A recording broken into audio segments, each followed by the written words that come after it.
Na washukiwa wengine watatu wamekamatwa kuhusiana na mauaji ya mwanablogu Albert Ojwang.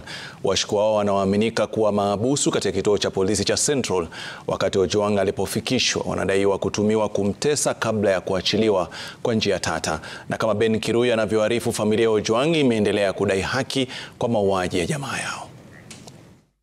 Uchunguzi kuhusu mauaji ya kikatili ya mwanablogu na mwalimu Albert Ojwang unaendelea kushika kasi baada ya mamlaka ya kuchunguza utendakazi wa polisi ya IPOA kuwakamata washukiwa wengine watatu wanaodaiwa kuhusika katika mateso na mauaji yake akiwa korokoroni.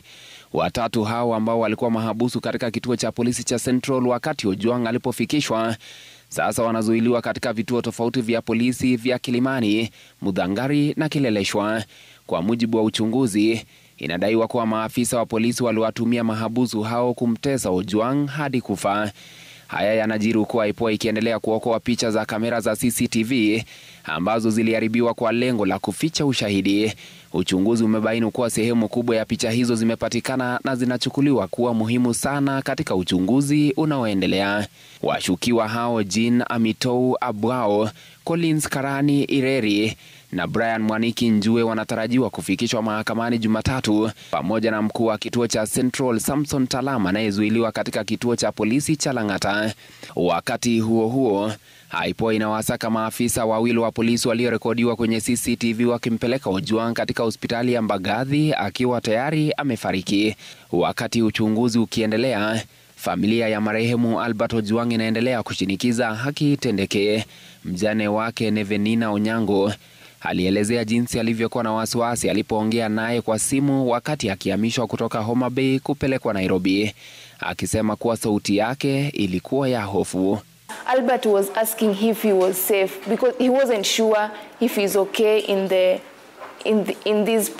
police cell. So I want everybody that if you have a mistake and like you've been arraigned to the police officers, you feel safe because we are paying taxes and these people are supposed to protect us. They're not supposed to harm us.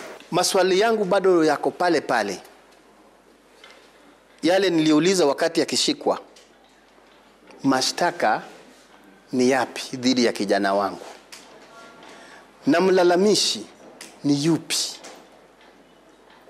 Kinachosababisha kijana wangu kutolewa nyumbani mpaka Nairobi, makosa gani yana uzito wa kiasi gani ya kuwezesha mtu wangu kutolewa nyumbani, kuletwa, hatimaye kuuawa? Familia hiyo imetoa wito kwa uchunguzi kufanyika kwa haraka na kwa uwazi na kuwataka wahusika wote kuwajibishwa kikamilifu. Speak about this so that it doesn't have to happen to anybody else because it's sad. It's sad. It's so sad losing somebody in a way that doesn't. I just hope that everybody will come out and like help us fight for justice. Yeah, I know that we can't bring his life back, but seeing him get justice and seeing those people that got involved being charged for what they did will at some point make us have peace of mind. So I'm really encouraging and like I just want to speak to everyone from the bottom of my heart that if they can really come out and help us find justice for Albert, I'll truly appreciate.